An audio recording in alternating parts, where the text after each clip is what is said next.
Empire.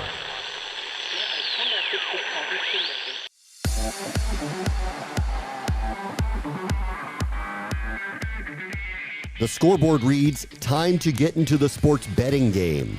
Where we started and where you'll see the integration first is content is without a doubt a driver.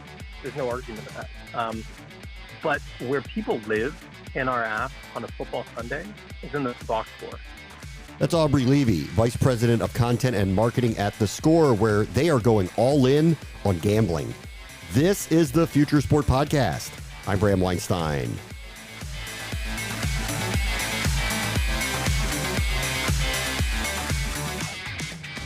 theScore, based in Canada, built a loyal, disruptive following with the traditional path, content creation. Now they have decided that the business would head directly into the new frontier, even as the new frontier isn't quite settled, the U.S. betting markets.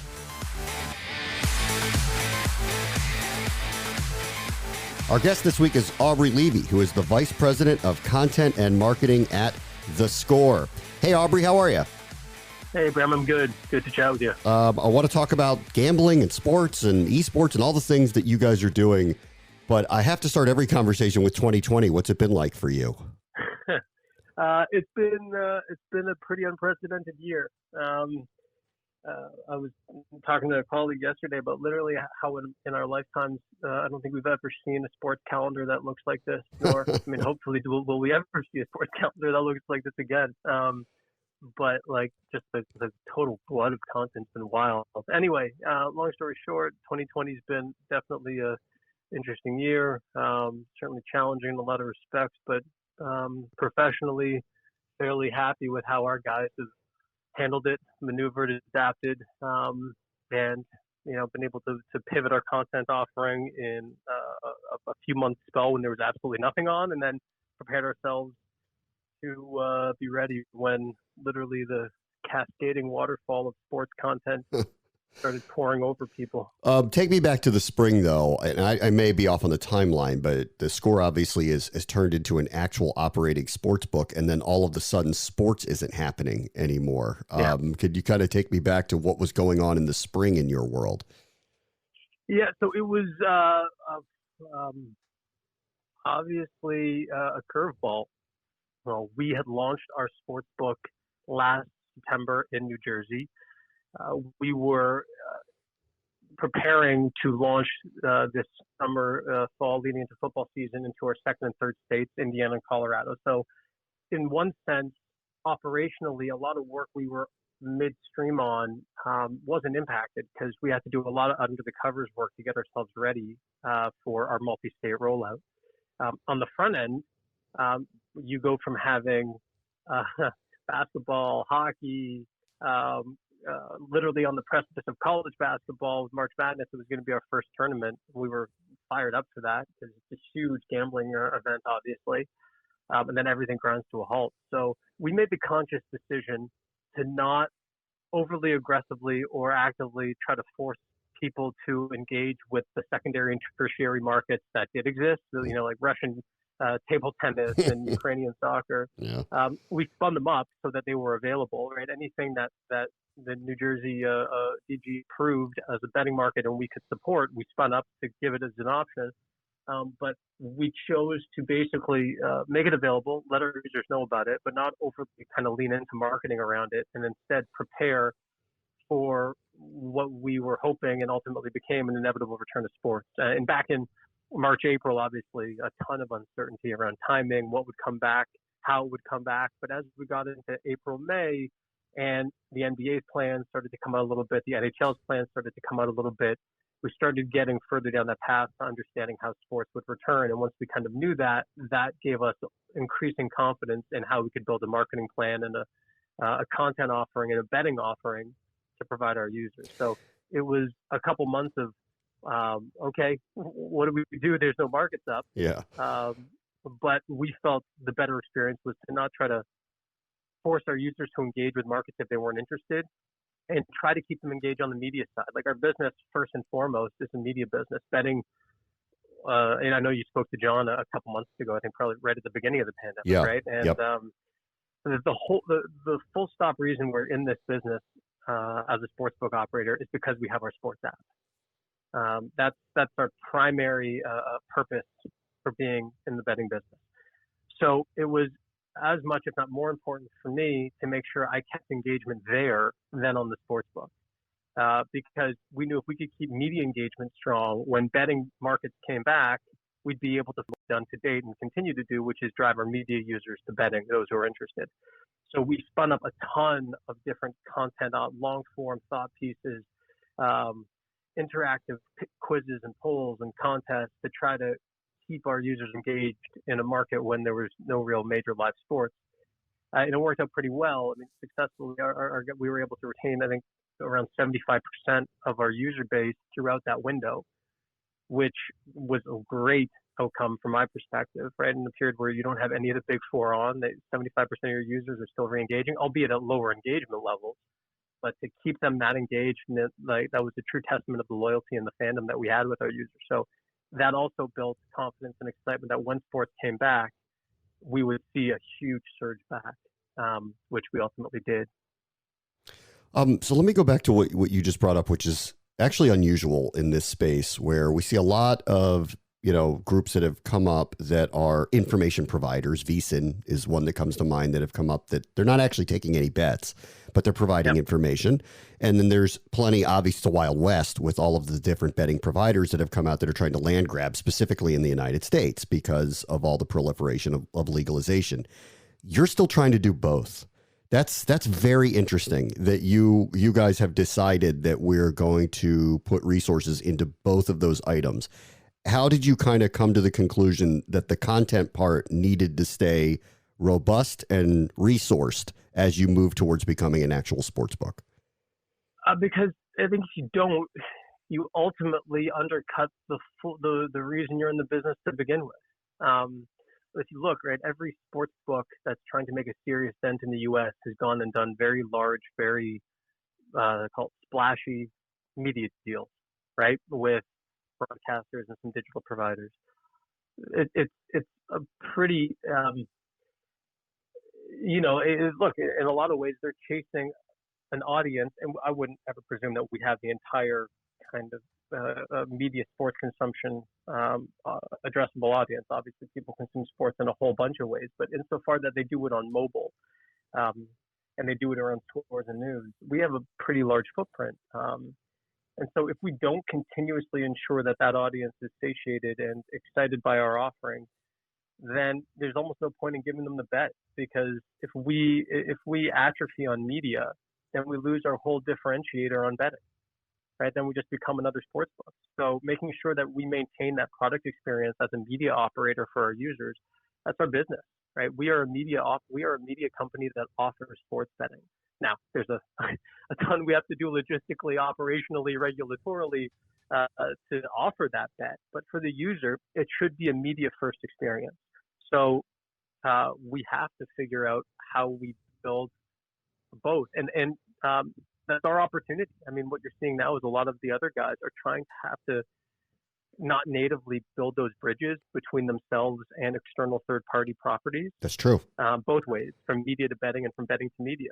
Our opportunity is that that's all within one house, and there's no misalignment around priority or around objective. Media and betting can be intuitively and seamlessly living alongside each other, which is how they should live. So they both have to progress and develop in lockstep, and if they do, or as they do, that's our opportunity to carve out a leadership position in both markets over time. Support for this podcast comes from AT&T. 5G from AT&T is fast, reliable, secure, and nationwide. So, should you switch? Well, historically, those were the reasons new tech was adopted. Neanderthals saw that fire heated things fast and made their caves secure from rampaging woolly mammoths. The ancient Romans saw that the aqueducts were a reliable and fast way to transport water, so they stopped carrying water jugs on their backs and adopted them nationwide. Oh, and 1800s Victorians saw electricity light up rooms fast and be more reliable than candles blowing out, so they stopped bumping into walls and made it nationwide. Today's no different. Switching to AT&T 5G is kind of a no-brainer. I mean, historically speaking, it's smarter than candles, water pots, and hungry dinosaurs. AT&T 5G. It's not complicated. 5G requires compatible plan, may not be in your area. See att.com/5G for you for details.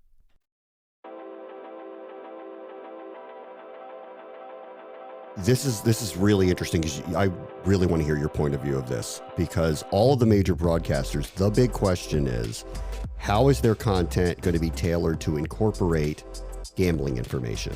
And therefore the content experience, how is it going to change for the user as gaming and mainly gambling gets incorporated? For you, did it directionally at this point change how you view putting out your content? Are you now incorporating more gambling information? And are you changing the style of content that you were already providing before you became a sportsbook? So the quick answer is no. It's adding without subtracting. And the opportunity, why that's maybe easier for us from a product offering perspective, is because we're not a big national linear broadcaster. We don't have to, it's not a single feed that goes out that you have to be very cognizant of how you're addressing your user base. The whole reason our app is so successful is because it has incredible breadth and incredible depth. And if you are a fan of, like you're a fan of the Washington football team, if you want to personalize your app a certain way, you can get almost exclusively that content and never see basketball, never see hockey, right? It's all there for you, and we make it all available for you, but you don't have to have that experience. It's totally your personalized sports experience. So we went to great lengths as we started introducing what we call our Fuse integrations, which are the integrations of betting touch points, content and product driven into media, to make sure that they were prominently available, easily accessible for users who want betting content and want betting, and that we did not piss off the users who don't. And we made it totally out of their way. Because at the end of the day, like we just said, we can't ruin the experience if you're not interested in betting. Right, and because we're a mobile app as our core offering, we can deliver that level of personalized experience in a much easier way than you can on linear, or even on some other digital channels. And ultimately, from why I think we get so excited, is because betting is going increasingly mobile and in play. It's been happening that way for a long time. So even if you're getting broadcast exposure, and trust me, I would love broadcast exposure. None of our big linear competitors are going to give it to me, but I'd love to be able to have scores shouted on Monday Night Football. Of course, who wouldn't? Right. At the end of the day, you have to step that through from a product experience, which is increasingly mobile. So yes, I can't get that upstream to the top of the funnel to talk to that audience necessarily that way, but I would much prefer to have the audience where I have them in such a personalized, customizable way, so I can give you exactly the experience you're looking for, which will be totally different than somebody else who's also using our app. So I wonder how integrated it is at this point. Is it, if you were, theScore puts out a piece about whatever game that is coming up, and there are advice or offerings or all of these things that people are talking about, right, that is in the content space. In the midst of that, reading that story, can I immediately click on this piece of advice and make that bet? Is it that seamless at this point? So it's where we've started, and where you'll see the integrations first is content is without a doubt a driver. There's no argument of that. But where people live in our app on a football Sunday is in the box score. Yes, they'll read preview articles, they'll get information, but then pregame and in-game, they're in that box score. So if you're on iOS and you're in market with us, you'll be able to see, whether it's New Jersey or Indiana or Colorado, if you're sitting on a box score, you will see live odds updating there in real time as you follow that game, and that information is flowing in, right? Scoring updates, injury reports, breaking editorial. You will see those odds living right there in real time, and moving, basically sync like, the world of media data, betting data, so that in literally under 5 taps, you should be able to get, you can start to build your bet slip right from that box score page. So you don't ever have to leave the media experience to actually start to build your bet. Only in that last mile, when we actually need you to place the bet, we need to authenticate you into the betting app, where we've done all the heavy lifting around KYC, making sure you're in state, all the regulatory stuff that we have to do before we can take the bet. But we take you as far down that funnel as we can before that bet. And then we get you over, do the authentication we need, which is as quick and seamless as it is in than any betting app I've seen in market. You get your bet placed, and then we get you back to the media app so you can keep following. So you'll see us start to do more and more and more, actually showing markets within editorial. That's 100% stuff that we will be doing. But where we started is where we see, a ton of our user engagement, which is in and around the live game experience. So you guys have bridged a couple of gaps here. What are you not doing at this point that over the next 1, 3, 5 years you'd like to see theScore be able to do for its customers? Oh, wow. I mean, I'd like us to be national. Today we're still regional, obviously. I'd love to, and I have no question that'll happen because you see more and more states rolling out. So yeah, we have to continue to expand our footprint, which is happening. We have market access to a ton of states and exploring new opportunities all the time. States are rolling online now at a quicker pace than pre-COVID. A lot of them, I think, are realizing they want tax revenue that sports betting can provide. I think you'll see us go deeper and deeper with these betting offerings, or sort of betting integrations, to make that experience even better for users. And then what does that mean for 5 years from now? Oh my God. I don't know. I mean, there's a whole other conversation that we should touch on for a few minutes about esports. I think esports betting today in the United States is a totally nascent market.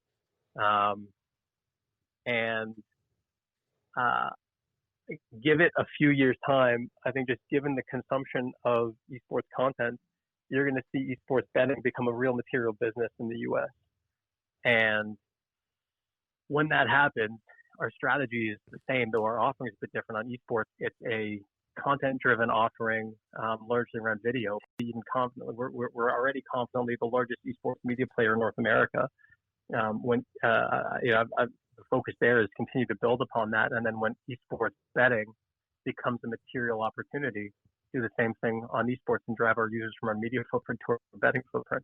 It's funny when anyone, questions the integrity of the traditional sports, I just laugh at them, because I know better. And I'm sure, we've just been around it. But I'll be one of those critical thinkers who goes, esports integrity. Is there any concern on your part, considering how nascent it is, that everything can be monitored correctly as a betting market emerges here?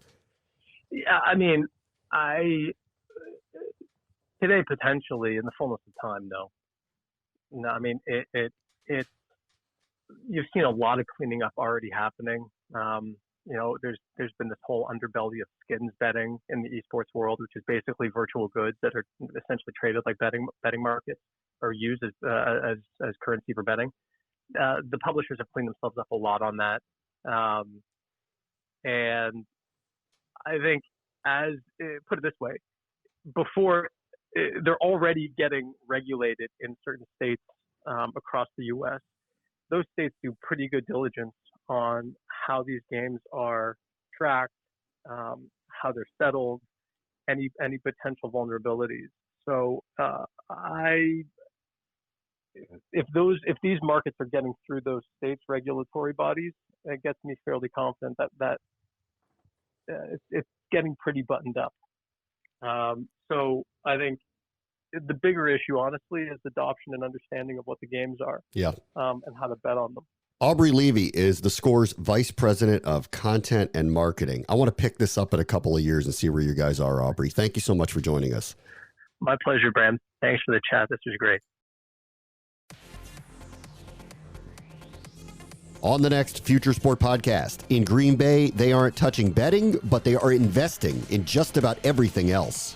Not all of our companies are housed here, nor do they need to be for us to invest in them, but the ones that are here, we definitely have the ability to kind of day by day, help mitigate risk for them, help connect them with additional needs that they may have or additional connectivity. That's Cordero Barkley, partner and director of finance and investments at Titletown Tech, where a future is being built in the shadow of football's mecca. That will do it for this episode. As always, the future is now. This is the Future Sport Podcast. I'm Bram Weinstein. The Future Sport Podcast is brought to you by 3Advance, developers of sports tech apps that are AI-powered and UX-focused. So if you're looking to create some apps for your startup or your sports biz calls for some artificial or business intelligence, you should check out 3Advance. They're incredible. Go to 3advance.com. That's the number 3advance.com.